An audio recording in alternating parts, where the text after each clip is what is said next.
to The Tenderness Revolution, a podcast about the stories of kindness, compassion, and empathy that play out in our lives, because these deeply moving experiences describe what it means to be human and invite us into a new way of thinking about the world and each other. I'm your host, writer and journalist Yvonne Gavin. And every episode, I'll be asking a new interviewee about a pivotal moment of tenderness that helped shape the course of their life.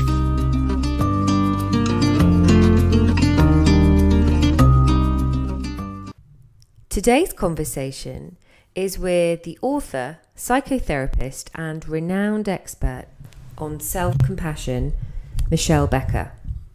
And I have to admit, this conversation was a really special one. I tried not to turn it into a therapy session, but I think it did stray into that sort of territory momentarily. But I do think the things that we talked about were really universal, because self-compassion is incredibly simple. But like so many things in life that are profound and important, yet simple, they're only useful when you know how to put them into practice. The first time I ever came across self-compassion was when I was listening to Dr. Rangan Chatterjee's Feel Better, Live More podcast, and he was interviewing Dr. Kristin Neff, who's the pioneer of self-compassion. And she was describing this situation where she was on a plane with her son, who was a toddler at the time, and he was in the middle of having a really big tantrum. Her son has autism, and she was finding this situation really hard and really stressful and worrying a lot about what the other people on the plane were thinking of her. And then she started practicing on that very moment, in that spot, self-compassion, speaking to herself in her head kindly, saying things like, "This is really hard. It's hard for me and it's hard for him," and just staying grounded and being really kind. And it was so powerful because I have been in that situation so many times. When my children were toddlers, they had tantrums often, and often in public spaces. And I'd always hear this voice in my head saying, why does my child have to act like this when other children are so calm and happy and well behaved?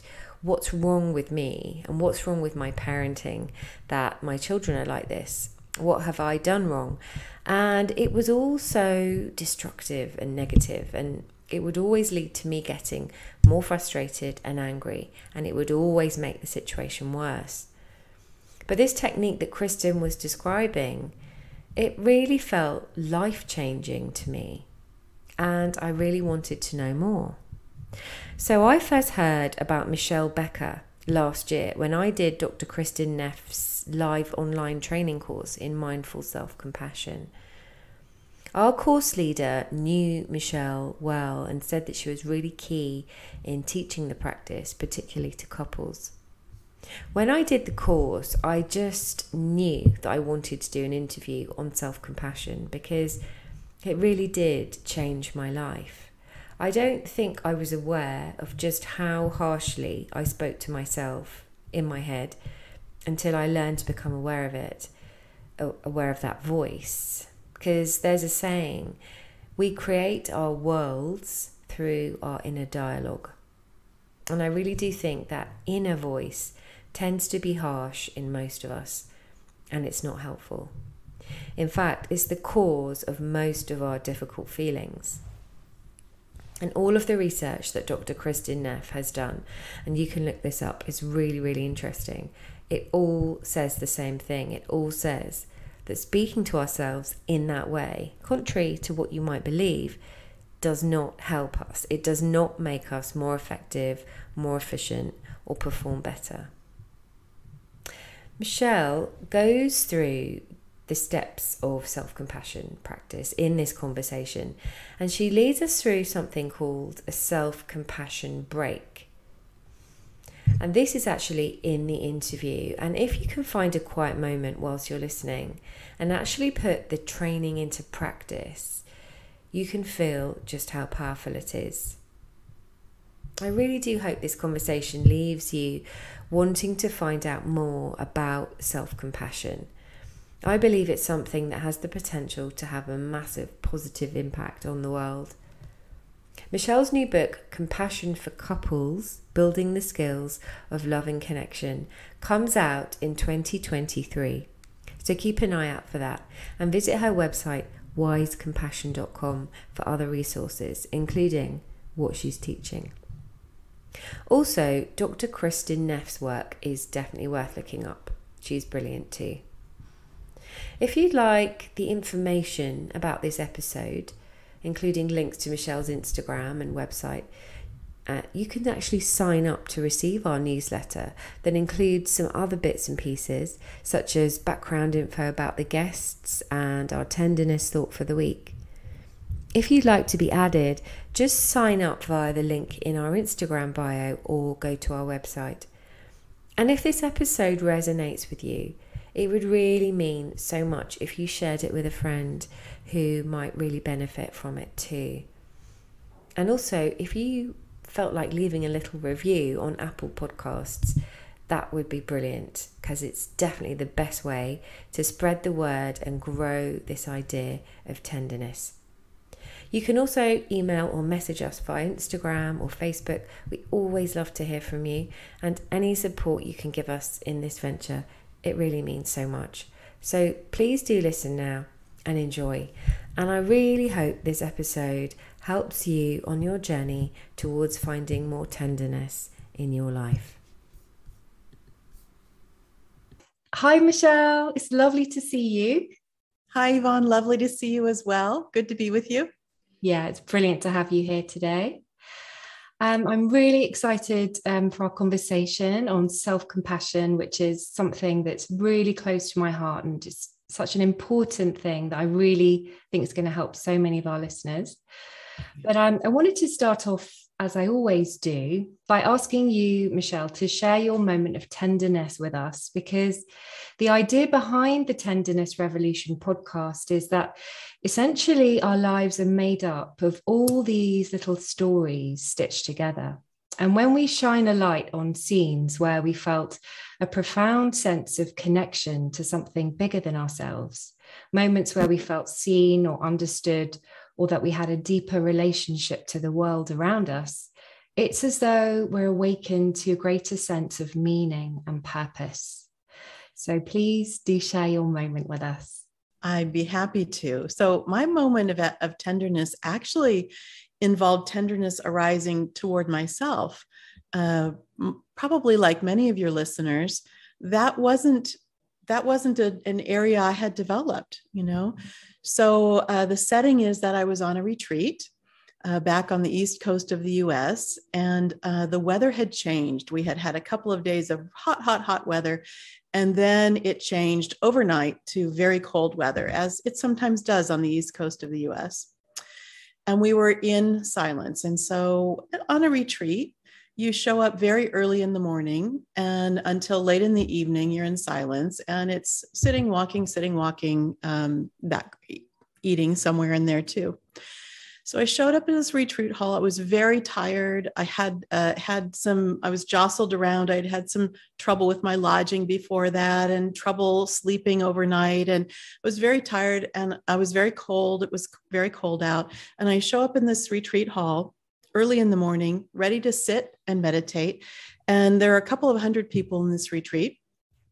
And I look for the props, the things to make myself a little more comfortable. I was having actually quite a lot of pain in my hip at that time. And so I went to look for props, something to put under my knee to kind of prop it up and make me a little less uncomfortable. I couldn't actually get to comfortable. And the only thing that was left were a couple of blankets. And so I grabbed a blanket and I took it back to my seat. And I, carefully folded it up, rolled it up, and stuck it under my knee. And it helped. It did help a little bit. And just as the meditation was going to start, this woman makes a beeline for me. Now I'm sitting, I like to be kind of in the middle of things. I don't like to be up front. I don't like to be in the back. So I'm kind of in the middle of things. This woman comes from the back of the room, makes a beeline for me, And even though we're in silence, I'm in silence, she comes straight up to me and she says that she wants my blanket. Oh, And, I was kind of shocked, frankly. I was a little stunned. Like, first of all, she's talking to me and we're in silence. And so it was jarring. And then, like, why me? There are hundreds of people in this hall. Why me? yeah. And I need my blanket, But she was having none of it. She was absolutely not going to go away without my blanket. She showed up in a little sort of strappy sundress, and I'm sure she was cold. And I didn't want her to be cold, but I also didn't want my knee to hurt. Or my hip to hurt. So I gave her the blanket. Aww. And then as I sat in, then the bell rang and the meditation started. And as I turned toward the pain I was experiencing, as many of as you do in a meditation retreat, I really started to notice the suffering that was happening for me, the suffering that was happening in that moment, but also what it caught in my past, where I hadn't felt seen and I hadn't felt appreciated. And there were all these demands always to, like, take care of other people and to sacrifice myself to do that. And a tenderness arose inside of me, oh, that's hard, like, that's hard. This has been your life experience. That's hard. And I opened to the pain I was experiencing, the physical pain, yes, but also the emotional pain, the pain of having had this experience in this moment and all that it caught. And I found just a great tenderness and a solidness of no matter who else doesn't see you, no matter who else doesn't stand up for you or take care of you, I will be there for you, Michelle, So this self-compassion really arose in a very powerful, very strong way. And I found myself for the next couple of weeks, as I was, going about my day, saying to myself, what would you like for lunch, Michelle? What would you like to do now? And really actually considering myself as a person and my own needs, including myself in my circle of compassion. And the funny thing is, Yvonne, that it not only created this really strong, solid sense of self-compassion in me, but it also created more tenderness toward others. So this woman with whom I was quite irritated to begin with, the more I met myself with tenderness and compassion, the more I softened to her as well. She was just a woman who was cold and was trying to take care of herself. And I really didn't want her to be cold either. So that's my moment of tenderness, how self-compassion arose for me, and then really how it's impacted how I am with others as well. Oh my goodness, that is so beautiful and so powerful, I think, to hear that, almost like the stream of consciousness that you went through. It's really amazing that you came to that tenderness and that self-compassion. I think it's really hard for lots of people to do that and to allow that. Yeah. And I think there's like that second arrowing, that sort of, even if that thought comes up, it's like, well, no, because, everybody else needs me, or there's things that I've got to do, and those things have to come first. So there's all these other thoughts that kind of, that intercept that, that maybe that sort of slight crack of light, that slight sort of, could it be that I just need to rest for 5 minutes, or breathe? Yeah, I think it's so big that it's so necessary, that once you learn that it's crucial and it's not a selfish thing, then you do become better. You become a better human, and you have more compassion, and it's almost like you're able to see things more fully because you're not so caught up in the cycle of pain. It's really interesting.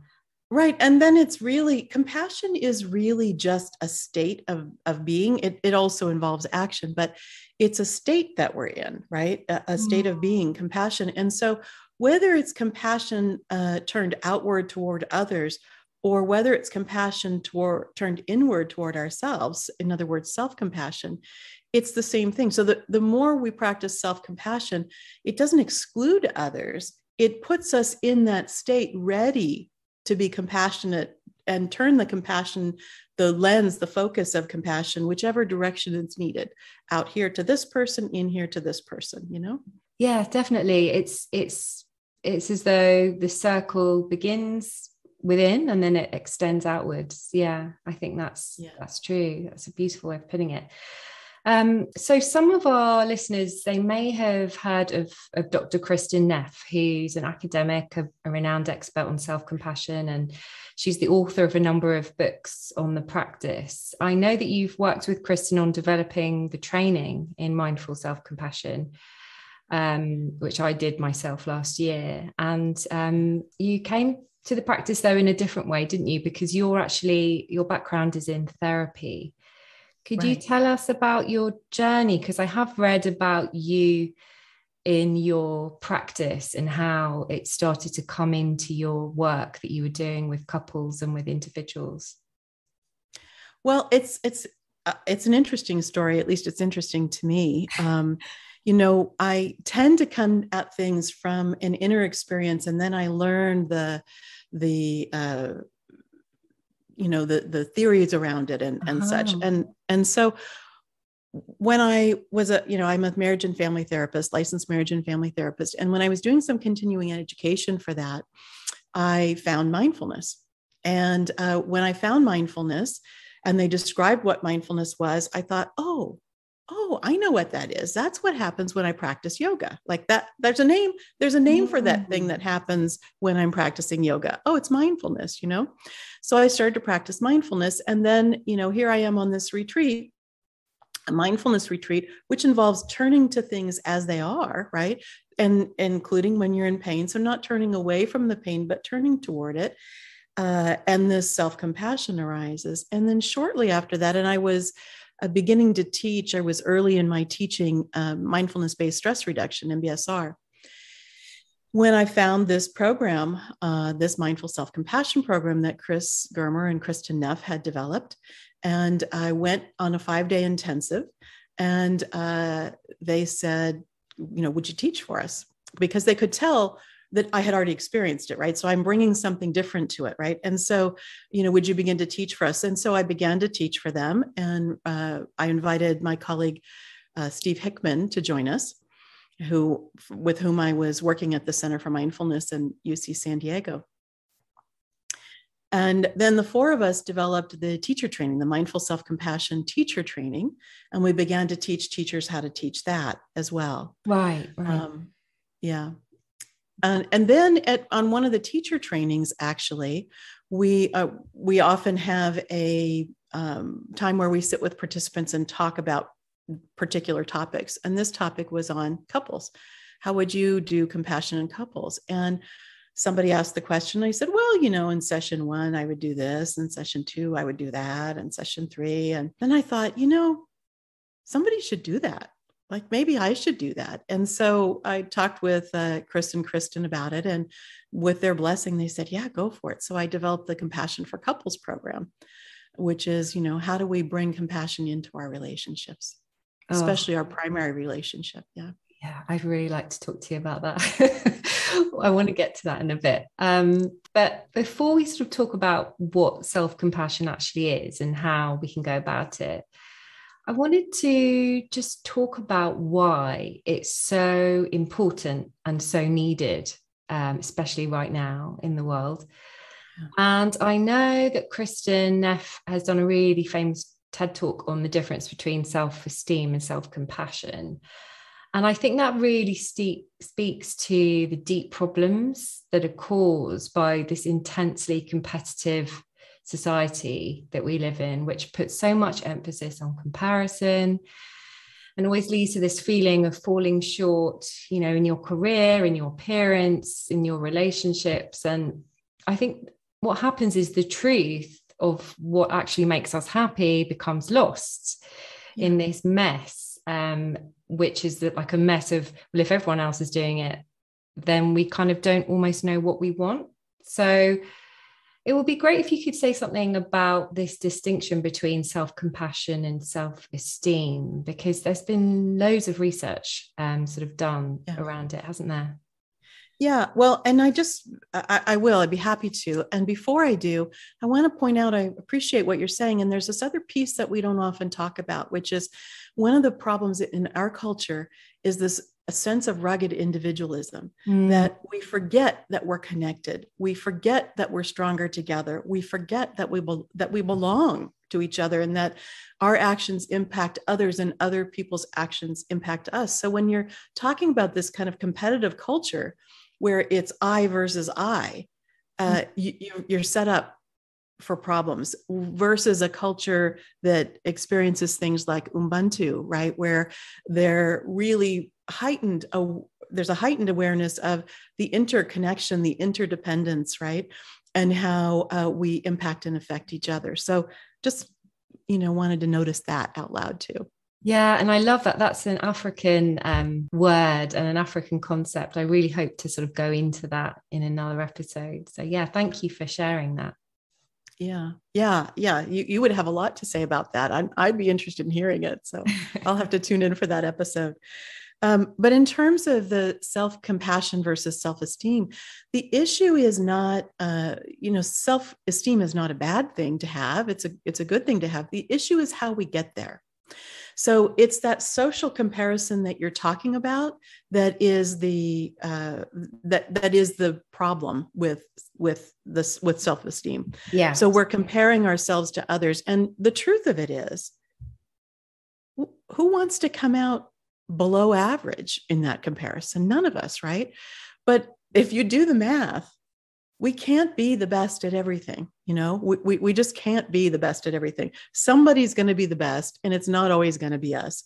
So when we're in a mode of self-esteem and we're looking, how good am I? And we don't stack up favorably, we're not above average at least, it's painful. And there's nothing there for us, right? There's nothing to actually help us with that pain. Self-esteem has deserted us. We can only feel good when we're above average. But self-compassion says, I care about you. I'm here for you, right? So precisely in those moments when we've failed, when we feel inadequate, when we're not measuring up, self-compassion comes in and saves the day. Self-compassion says, oh, I'm so sorry. It is painful to fail. And you're not alone. This is part of the shared human condition. We all fail from time to time. None of us is successful at everything. And then offers us some soothing, some comfort, whether that's a kind touch or whether that is some kind and accepting words like, it's okay. You'll get that. You'll get better at it. Keep practicing, or whatever it might be, Absolutely. I think that's so well put. And I think that's the thing, when you're in the middle of that feeling of, I just can't measure up. I think the common humanity part is so useful, as well as the self-kindness, we're all human, we're all connected, and we all have good things that we're really good at and things we're not so good at. And we're all different, and seeing the complexity in everyone and the wholeness in everyone, I think that's actually a really important part of it, isn't it? And that's what makes it such a powerful practice, I think. Yeah, and how normal it is actually to have both strengths and areas of struggle or growth edges, Yeah, that's normal. That's how we're wired as human beings. Such a relief to hear that. Why would it be any different for me, Yeah. Definitely. I think sort of as a parent, I've come up against this a few times, especially with my teenager. And sort of I remember her saying things like, why is it that this girl, she's so good at sport, and, she's really clever, and, she's got loads of friends, and it's just not fair. I think it's so difficult sometimes as a parent to respond, because first of all, you don't want to see them struggling, you don't want them to feel bad, but then you kind of feel a bit like, I don't know what to say, because obviously you want your child to be confident, and you want to tell them that they are really good at all of those things too, and point out all their strengths. But I think it's also good to say, we're all different, and it's normal to find it hard, if you're in that situation and you feel you don't measure up. But I don't think that's something that people often do say. Right. I think you're right that people don't often say that. And also they forget that there's this love piece that is really healing and really important. That this piece that says, you know what?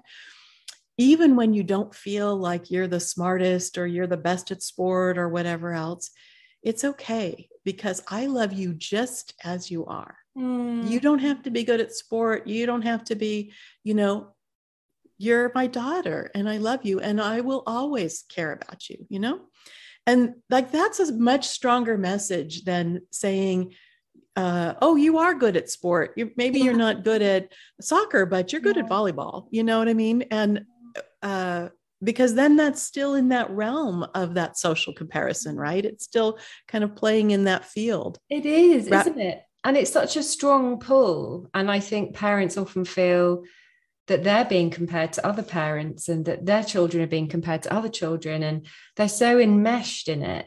It can be hard to see outside of it, to actually see it for what it is. But I think that unconditional kind of love and acceptance is beautiful. And that's what more.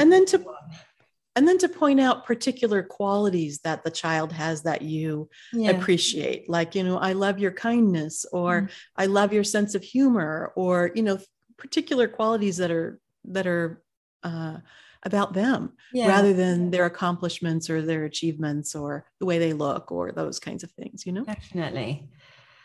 So I would love you to talk us through what self-compassion is, and sort of give us a sense of where might be a good place to start with the practice. Okay.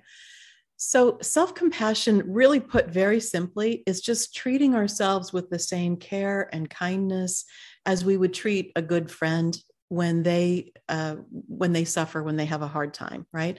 So it's being able to, most of us actually are kinder to other people than we are to ourselves. So I'm not alone in that, in my story, my tenderness story. I'm not alone in that.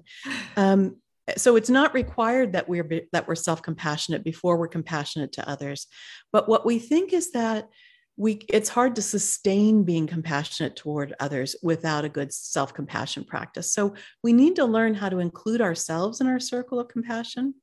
And we do that basically by practicing these three different components of self-compassion. So Kristen operationalized the definition of self-compassion and said there are three components to it.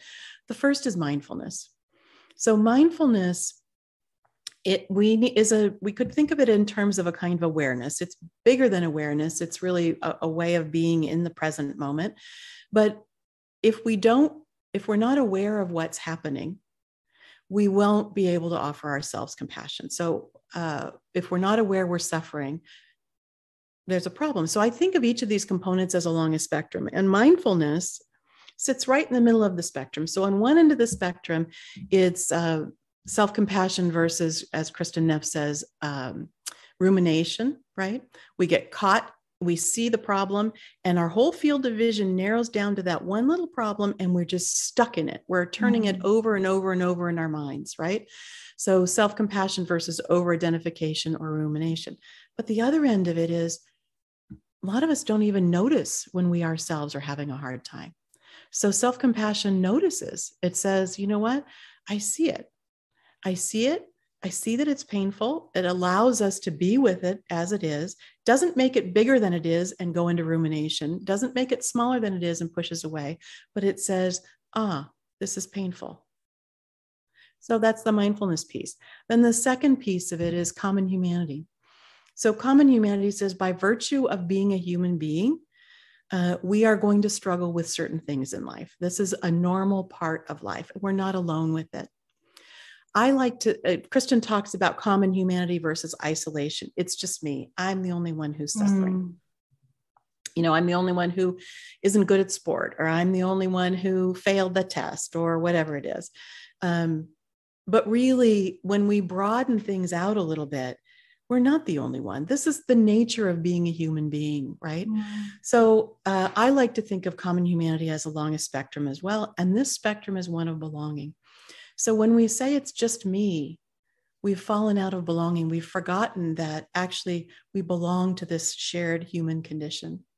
But on the other end of the spectrum, we can focus so much on other people.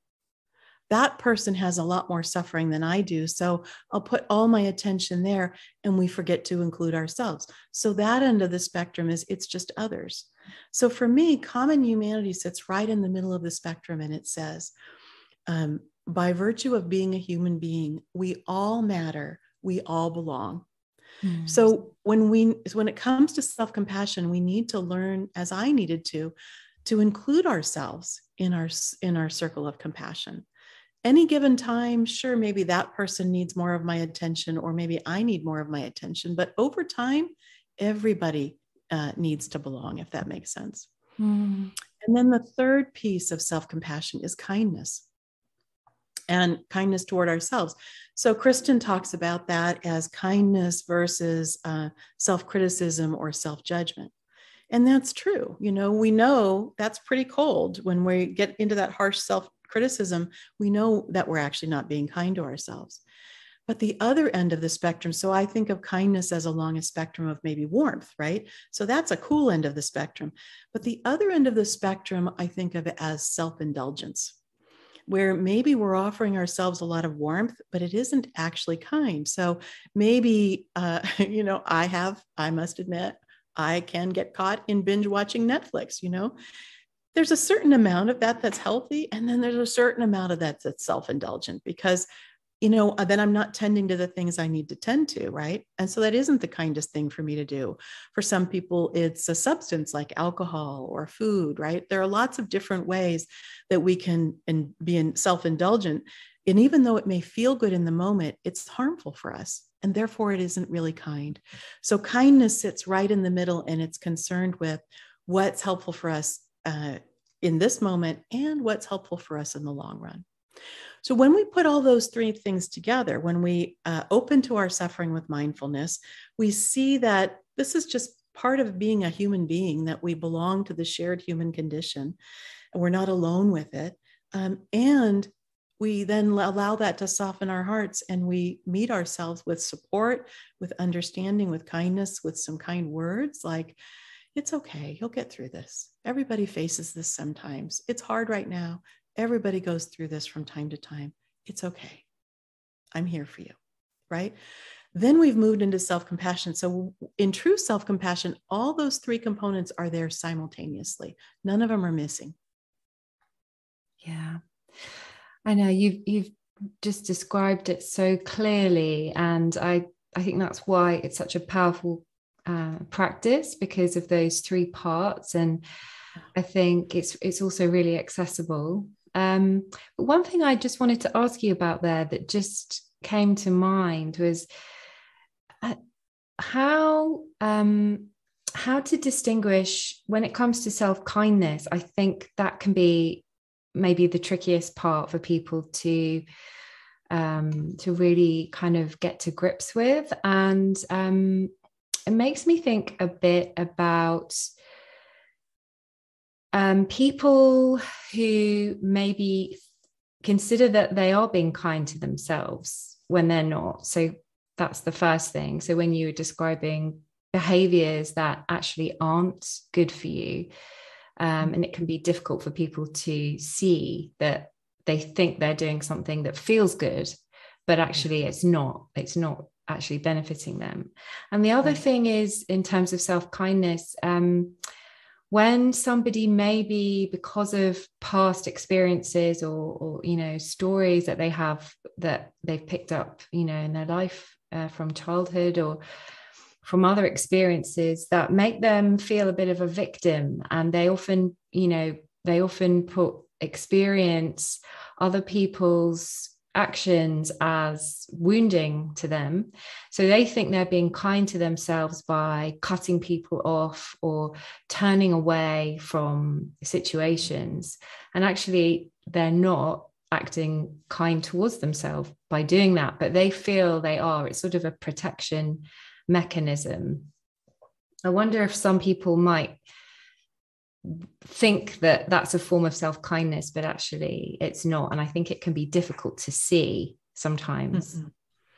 Yeah. And it's difficult sometimes to discern when is that actually self-kindness and when is it not, So when we think of compassion is concerned with the prevention and alleviation of harm.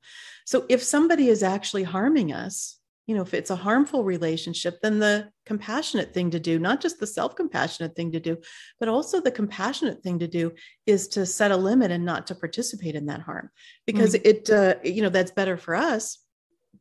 And it's also better for the other person, because allowing somebody else to continue harming us is not actually good for them. At some point, they're going to have to reckon with the fact that they've harmed us. So there are times where setting a limit is very self-compassionate. And we would call that more I would call it the strong side of compassion or self-compassion.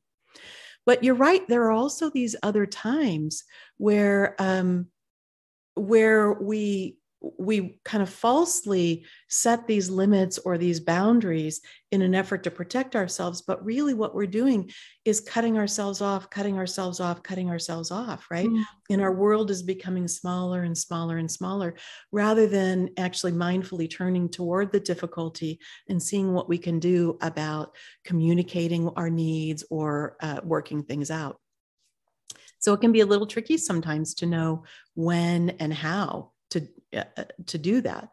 One of the things that people sometimes get caught in when they're practicing self-compassion is people can become so focused on their own pain that they forget to notice and understand that the other people they're interacting with are also coming from a place of pain, right? In fact, that's one of the things that I really love in the Compassion for Couples program. One of the things we try to do is see our partner's behavior as a reflection of their state of being. In other words, if they're caught in a reactive behavior, it's a sign that they're in their threat defense system. And even if they're criticizing me, for example, actually my partner's not very critical at all, but if I'm being criticized or they're withdrawing or one of those things, it's not about that they don't love me or they don't care about me or I don't matter, which is the way most of us take it. It's really about, can I actually see that person as a person who is in this moment suffering? And when we do that, there's some relief. So I know that's what comes to me as you're talking about this kind of where we can be so focused on our own pain and kind of cocoon. It isn't actually helpful.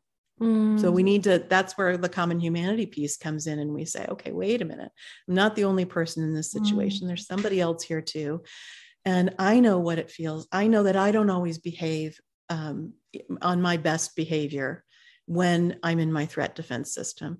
Okay, this person, could they also be in their threat defense system? Maybe this is not their best side either. Maybe this is part of the shared human condition for them, So helpful. I'm when you're describing that, I'm thinking, of the mindfulness part where you can kind of have this expansive awareness. So that kind of stepping back rather than getting pulled in to the interaction and sort of see what's going on for maybe yourself and the other person, but also that common humanity part where I really love Tara Brach, the meditation teacher, and I've heard her speak about this idea of a spacesuit, which I love, and how we're all kind of wearing these spacesuits, which are kind of made up of all these difficult, past experiences and these difficult emotions, and we're carrying them around. And if you can almost visualize that and see that someone else is responding because of that, because of the spacesuit that's kind of weighing them down, it makes it's easier to have that compassion. Absolutely. Beautifully said. Yeah. One of the that's their spacesuit. Right? Yeah. We could say to ourselves, oh, that's their spacesuit. Yes, that's not the essence of who they are. It's their spacesuit, you know? Exactly. Yeah. That part is right underneath, buried underneath.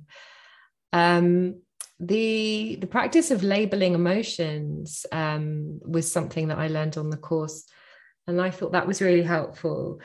So there was this practice of labeling emotions, not being attached to them, and also feeling them in the body.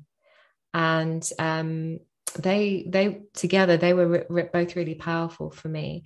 I think I was introduced to the phrases name it and you tame it for the labeling part, and then feel it and you heal it for the body part. Could you talk a little bit about this and just explain it? I'm sure you're better at explaining it than me. Well, I think you actually did a lovely job explaining it. You know, the name it and you tame it piece of it is about what you were just talking about, which is mindfulness can have this spacious awareness to it. It can broaden out and see the bigger picture, right? Yeah. So we don't get so caught in it. So what happens when we label something like, you know, often if I'm angry, for example, the instinct might be to say, I'm angry. But that's not really who I am. That's not my state of being, right? I could instead think of emotions as visitors, like the Rumi guest house poem, visitors to the guest house, right? They come and they go. Emotions actually don't stay around very long. They're pretty quick unless we catch on to them and, you know, hold on to them. Or passing clouds in the sky. I've heard it described as that. Yeah. Yeah. They're passing clouds in the sky, right? Yeah. So rather than saying I'm angry and having anger land here, make its home here, we can say, oh, anger is here. Right? Or we can begin to say, oh, that's loneliness, or that's fear, or that's, you know, whatever might be happening. And when we do that, we create a little bit of space. Now it's not us and we're not it. There's a little bit of space. It's just sort of like we were talking about with the other person, noticing the other person is caught. Everything is not about us. We're not the center of the universe, right? And so anger is here. Fear is here, whatever it might be. So labeling it can be really helpful because it helps with that mindfulness piece to see and appreciate what's here, but not to become it. And then the feeling it in the body piece that you were talking about is also really important. Our thoughts are so quick. Our minds are so tricky, as Paul Gilbert would say, and our minds are so quick. It's really hard to think our way out of things, right? Because as soon as we think one thing, then another thought comes up and argues against it, right? But the body can be a little bit slower. We can work with it. So when we can feel, where do we feel that anger in our body, or where do we feel the fear in the body, or the loneliness? You know, maybe it's a lump in the throat, or maybe it's this hollow, achy chest, or maybe the stomach is just tight in a knot, or our shoulders are up at our ears. And then we can start to work with that sensation in the body. It's a little easier to comfort and soothe and heal it. And one thing about that is we don't want to do it in an aggressive way, you know, where I'm going to fix it. I'm going to stamp it out. No, we want to meet it with a kind of softness, with a kind of tenderness, right? So we don't, if the shoulders are up here by the ears, we don't, you know, force them down, get down there. We say, oh, you're holding so much tension there. Thank you so much for working so hard for me. And, you know, I'm just going to invite you to let go of any tension you don't need. You can keep whatever you need, but we can, you know, whatever you don't need. So one way I think about that is, if I make a fist, you know, you might want to do this with me, Yvonne, just to check it out. So making a fist, right? And holding that really tight fist. Okay. Now take the other hand and see if you can force that fist open. No, not so much, right? Okay. Instead, take the other hand and make a soft place for that fist to land. What's happening in your fist now? It feels like it's going to open. Yeah, it softens a little bit. It releases a little bit. So when we try to force ourselves into something different, we just resist harder and harder, right? But when we meet what's happening with a little softness, a little tenderness, a little support, then we can gradually, as it feels right, we can unfold a little bit. We can let go of the tension and relax. That is so interesting, especially because the next thing I wanted to talk to you about was resistance and tension. There you go. Because it's sort of, it's really become clear to me that I think resistance and tension are what cause us to feel bad. And it's like we dig ourselves into these dark holes, we get wrapped up in negative self-talk.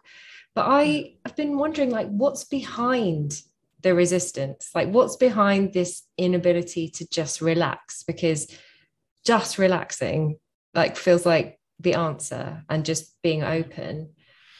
But this kind of ability to unconditionally accept things as they are, the as is, rather than having this idea of the way things should be, that seems to be the bit that's causing the problem. And I just wondered if you could speak to that, because it's really interesting.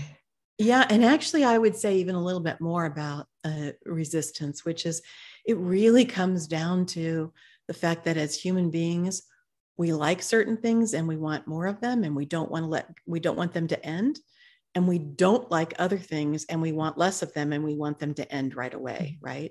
So we want to feel good all the time. We don't want to feel bad. So we push away negative experiences and we chase or grasp at or cling on to positive experiences, right? So really, basically what we're resisting is the human condition. What we're resisting is the fact that sometimes pleasant things are going to happen, sometimes unpleasant things are going to happen, right? And we get this, like, it shouldn't be this way. And then we tighten up, ready for the fight, ready to kind of make it the way that it should be. But actually, we're not right about that. Even if something has gone wrong and it's unfortunate and we don't want it to go wrong, it is part of life, right? So it's expectations and stories. Yeah, it's expectations, and also just our basic human wiring, that we're meant to seek things we like, and we're meant to push away. And I suppose on some level, this is important for our survival, right? Get away from things that might harm us and go toward things that might nurture us, that might support us. So it works. A lot of things work really well for our physical survival, but they don't work really well for happiness. And that's one that doesn't work really well for happiness. So, but I like what you were pointing to earlier, which is acceptance. And acceptance can be really confusing. That's one I think that people have a lot of confusion about, because a lot of people think acceptance means I'm okay with it. And I would argue acceptance does not mean I'm okay with it. It doesn't mean I like it. It doesn't mean I'm okay with it. It doesn't mean that I'm not going to work to change it. It may still be important for me to work to change it. Something's not okay. Maybe I have a health diagnosis, maybe I don't, but maybe there's cancer. Well, I don't want to just accept that I have cancer. I do also want to take steps to see what I can do about it, right?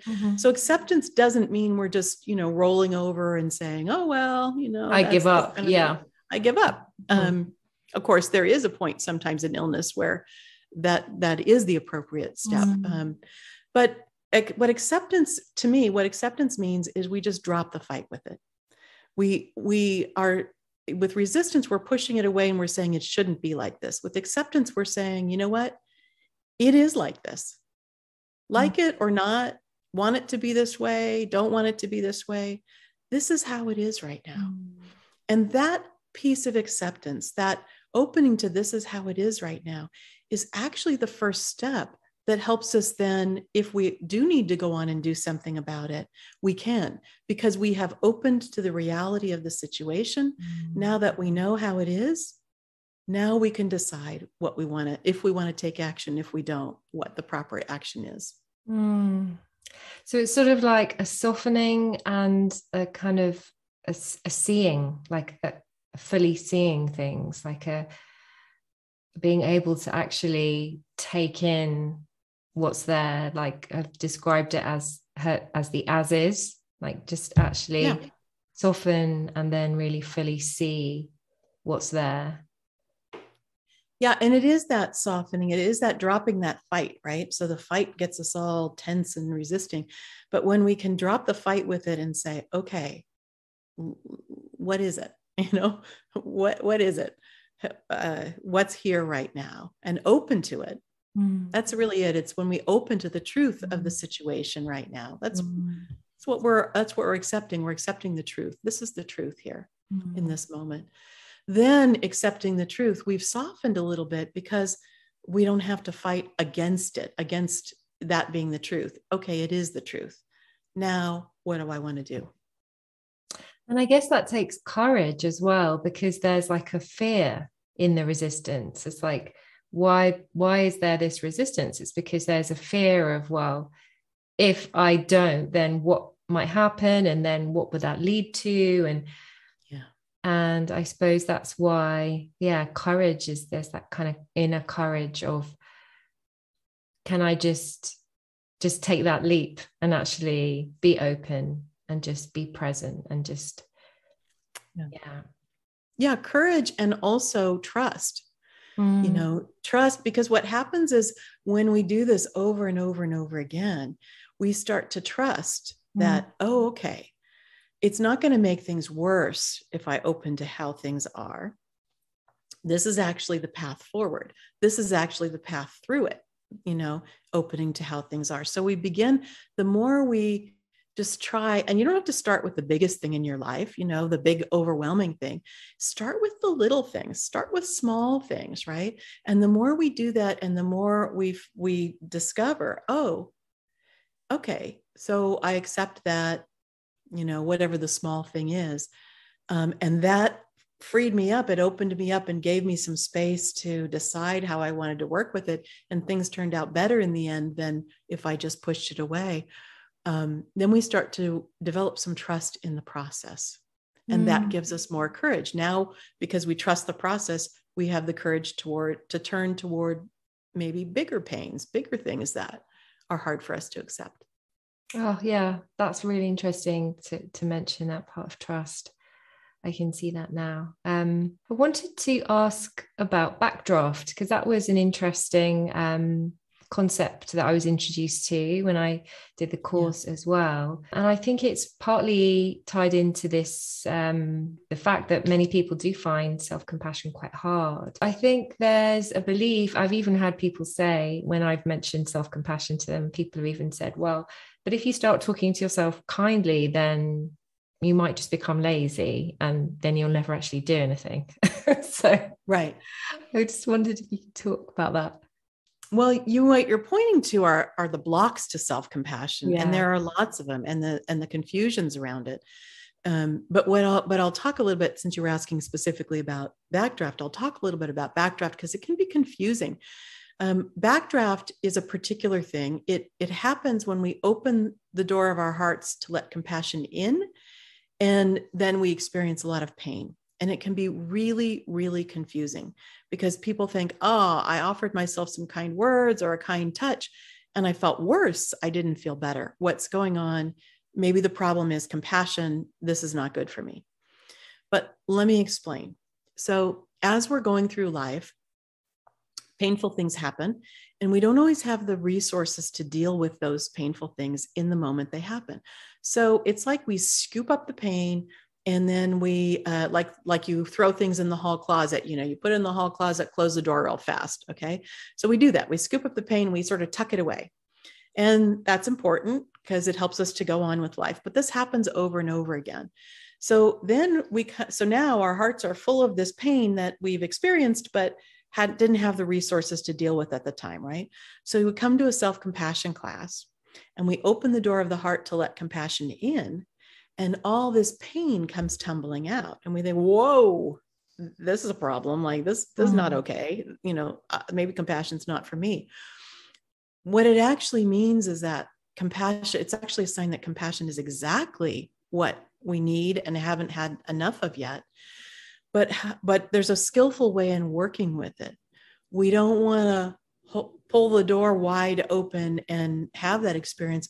We want to titrate. We want to open the door just a little bit, let a little bit of pain out, a little bit of compassion in, and then open a little bit more, open a little bit more, open a little bit more. So there's a way we can work skillfully with it, rather than, it's not a matter of compassion. Self-compassion isn't good for me. It's a matter of oh, this was too big of a dose. Let me see about a smaller dose. Just like, if you were depressed and you went to the doctor and they put you an antidepressant, they don't start you off at the dose that's the effective dose. They start you off at the dose your body can tolerate. And then gradually, as your body can tolerate more, they give you a bigger dose until you get to your effective dose. It's the same with self-compassion. Right. We want to start with the dose that is the right dose for us. That's not too big of a dose yet. And then gradually, as we feel better and better, we can tolerate a bigger and bigger dose. Yeah. As you adjust to it. Yeah. That's really interesting.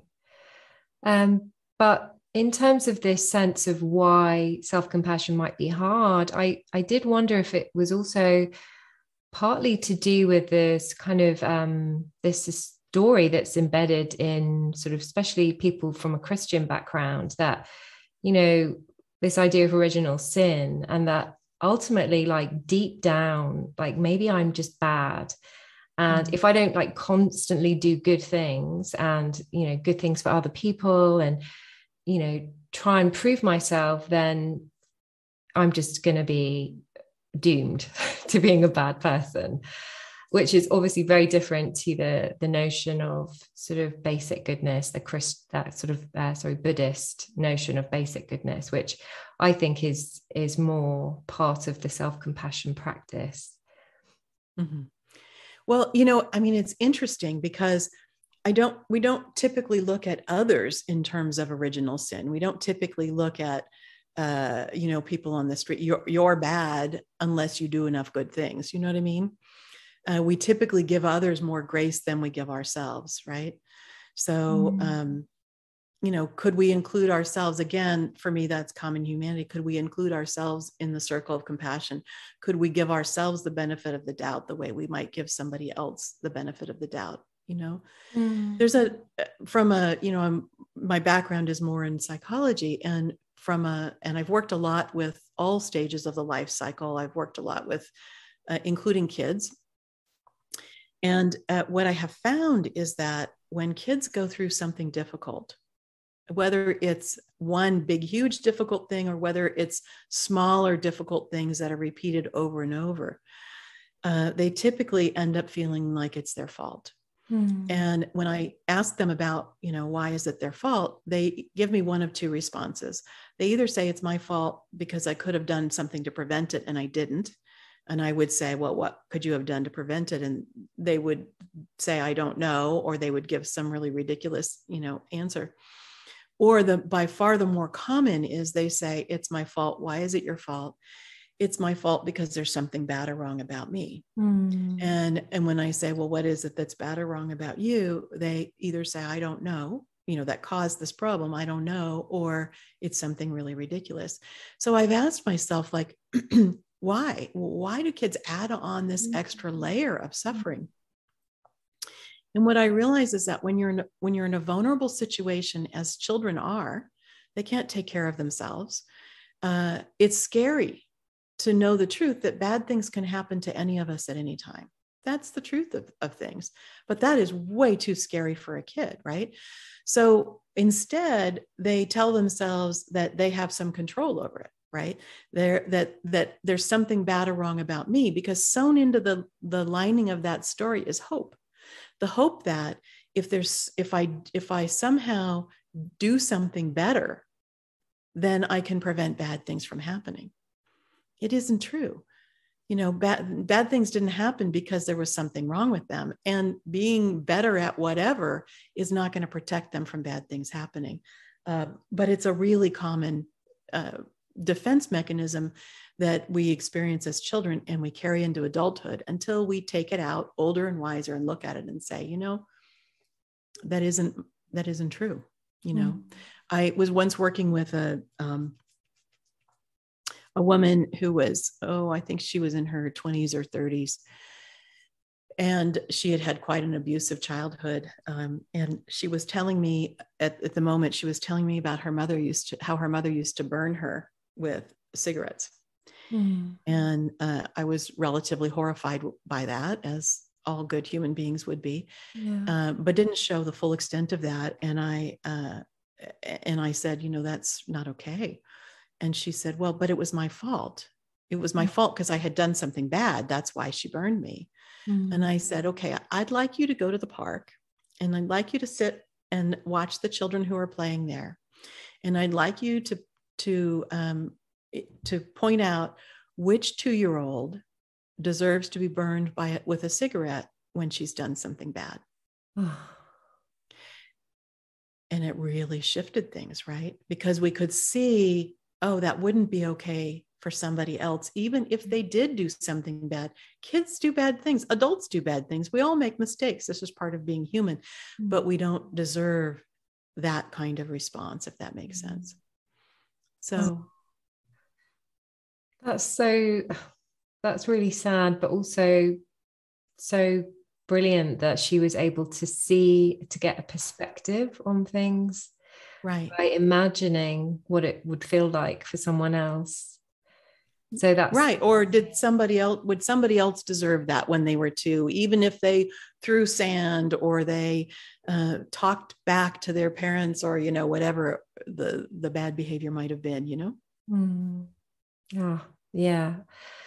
So moving, actually, that story. So I really want to talk to you a little bit now about couples. I'm sure that would be really helpful for a lot of our listeners too. So I'm sure you're familiar with Eckhart Tolle. I become really interested in his concept of the pain body.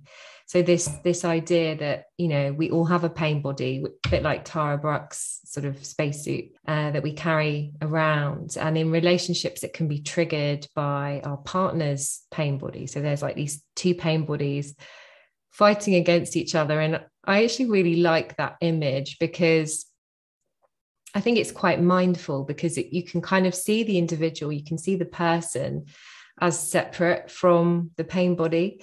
And sometimes, I even find, in sort of, arguments, whatever, with my husband, it's like, sometimes it's like, where did we go here? Because there's like us, and then there's this other part that kind of fights against another part of them.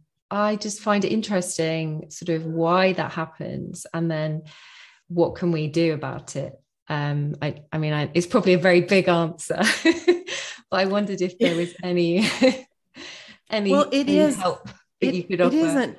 And I think of it in terms of, I often think of it in terms of Paul Gilbert's work in the affect regulation systems, right? So he says, we're wired to have this threat defense system, which is our survival instinct, right? And this is probably where the pain body lives, right? We fight, flight, and freeze live in there, right? So we're going to, attack the other person or defend ourselves, or we're going to flee, we're going to withdraw, like, just, I'm going to leave the situation, or this freeze, which shows up in relationships as placating, this sort of like, oh, yes, dear, and we agree to things that aren't really true for us. And then Paul says we have this care system, or in mindful self-compassion, we talk about it as the mammalian caregiving system, this tend and befriend system, how we can comfort and soothe ourselves and each other, right? We're wired that way. We're wired that when a baby cries, we pick it up and we hold it gently, and we look at it with a kind gaze, and we have these soothing, gentle vocalizations, and compassion, the baby settles, generally speaking, not always. We're both parents. We know that's not like the magic thing. If you're lucky. Right? If we're lucky, yeah. If there's no complicating factors. And then he talks about that we have this drive system. We have to get things done, right? But so what you're talking about when you're talking about these pain bodies is both people are caught in their threat defense system, right? And the amygdala is triggered, and our physiology is triggered to protect ourselves. The threat defense system is protection and safety seeking. We're both looking for safety, but we're behaving in ways that's making it actually more unsafe. So as soon as we recognize, my pain body is activated, your pain body is activated. As soon as we recognize that, we're no longer, this is the mindfulness piece, we're no longer caught in it. We have some space, and we can choose to activate the care system instead. So we can choose to say, I'm really triggered right now. We can say to our partner, I'm really triggered right now. I'm going to go take care of myself, but I care about you, and I'm going to come back and we can talk about it, after lunch or whatever it might be. Right. Mm. And then when we go away, we practice self-compassion. We practice comforting and soothing ourselves so that our physiology returns to baseline. We're no longer activated, right? And we're more in a state of care, of love. And then we can go back to our partner and we can tend to their pain body, and then their physiology recovers and we can share, this was the pain for me, this was the pain for you. We're in a whole different way of being now than when we're just caught in the pain bodies, duking it out. So this idea of stepping away, but not as in, I don't want to hear what you're saying, but as in a kind and compassionate way, maybe we just both need to, regroup and give ourselves a bit of kindness so that we can come back to this with more clarity. Yeah, we don't want to abandon our partner. That's the flight piece of it, right? I'm out of here. Maybe you say something nasty on the way out, right? That's still the threat defense system. But when the care system kicks in, we can say, because I care about you, because I care about our relationship, I'm going to take a break and go take care of myself, and I'll come back. And then we say when we're going to come back so that our partners don't feel abandoned. Yeah, I think that's really helpful, actually. I'm definitely going to try that. I have to say, Yvonne, on my website, wisecompassion.com, there are lots of resources for, especially for how do we practice compassion in relationships. Yeah.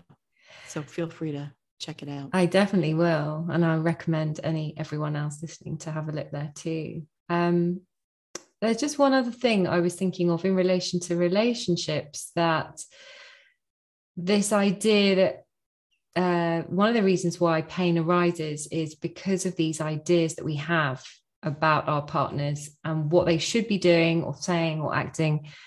And I've been thinking about how it's often these ideas that cause the conflict. So if that isn't being met, those kind of expectations aren't being met. So I've been wondering, should we try and move beyond these kind of ideas or stories and kind of let them go? Or should we be always seeking to interact with people who fit with these ideas?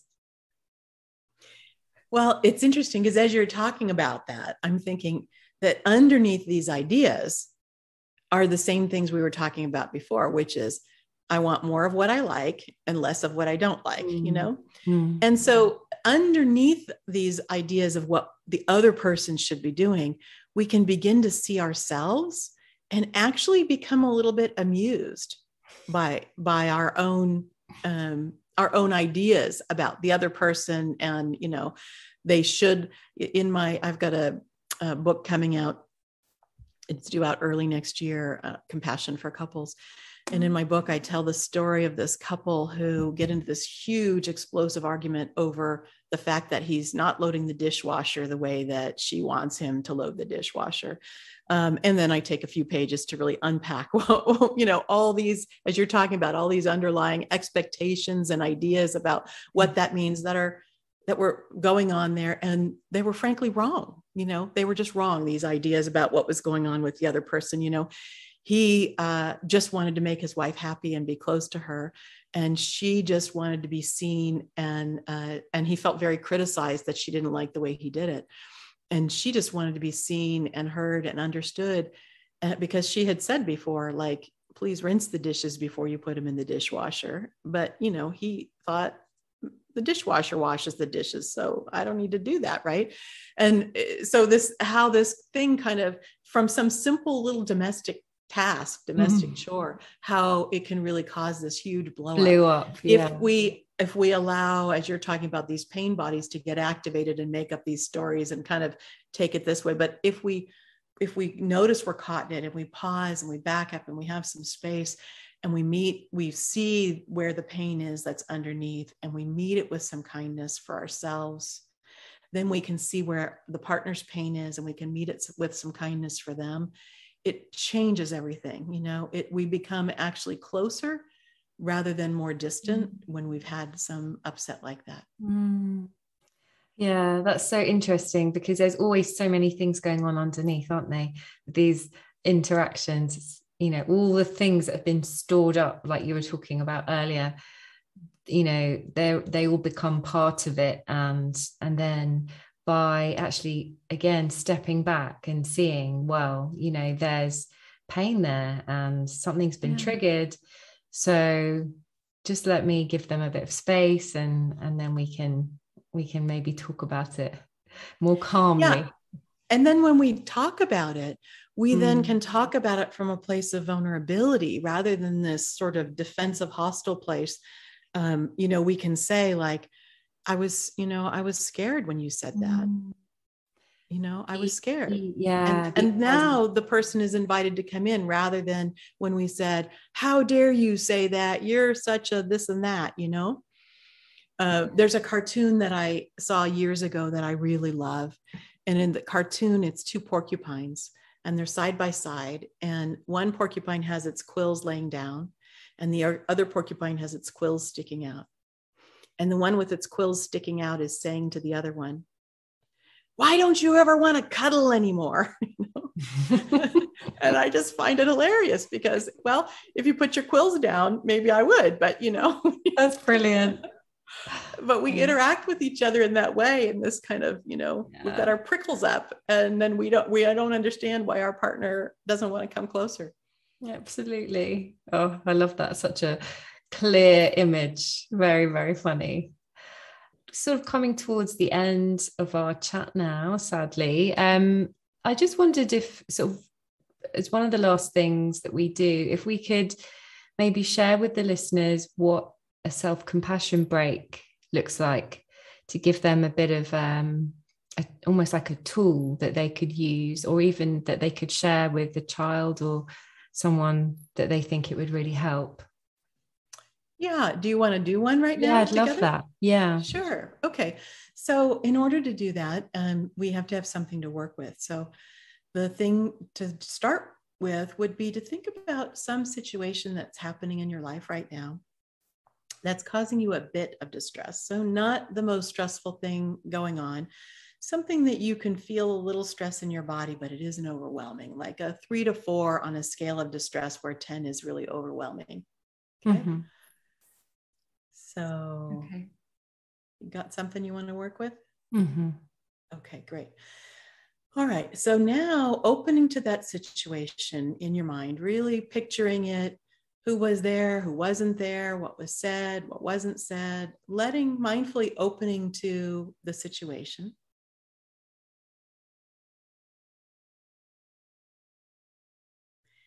And then recognizing, wow, this is really hard. This is painful for me. Might say, this is a moment of suffering, or ouch, or this hurts. This is the mindfulness part, opening to things as they are and recognizing there's pain here.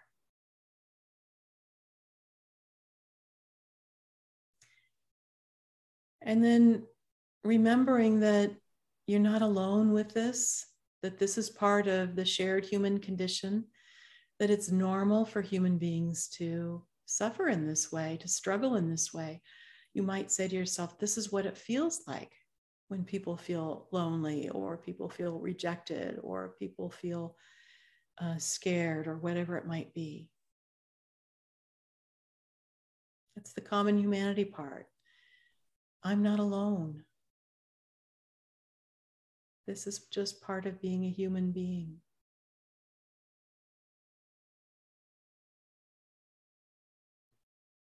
And then recognizing that, seeing if some kindness arises. Maybe there's a spot on your body that's holding the tension, and you want to place a hand there as a sign of support, a gesture of support and understanding and care. Maybe letting the hand fill with kindness, and kindness just gently seep into the body, the part that's holding the tension.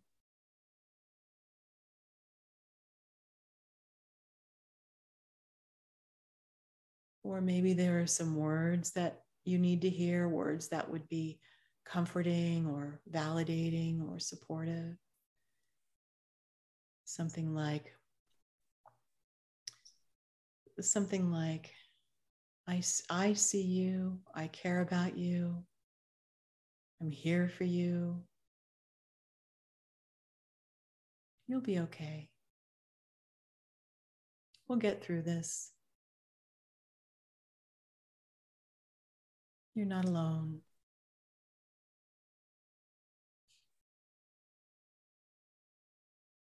And if you have any trouble finding words that you can say to yourself, you might think about something you would say to a dear friend in the same situation. Of course, you felt that way.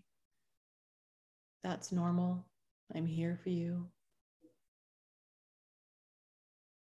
Or whatever it might be.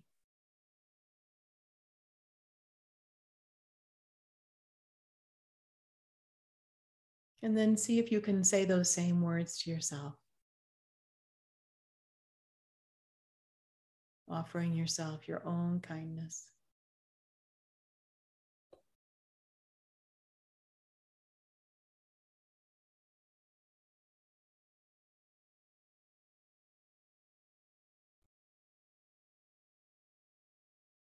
Then letting go of the words and of the gesture, just resting for a moment, pausing inside your body and noticing any effects of the practice. Setting an intention to accept yourself and your practice just like this, even if only for this moment.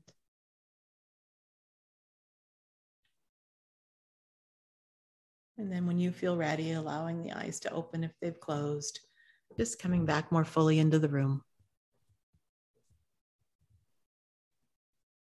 Oh, that was beautiful.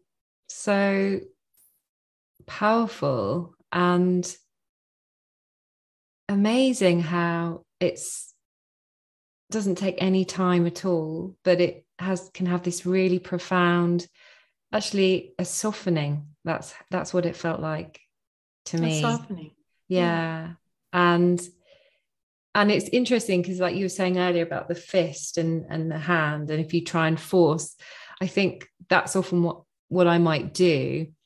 I noticed that I've had this pain in my shoulder, and it's definitely been like a tension pain, linking to, difficult thoughts and feelings. And I might try and like, I want my shoulder to just soften, but it's not going to unless I attend to the feeling and then soften.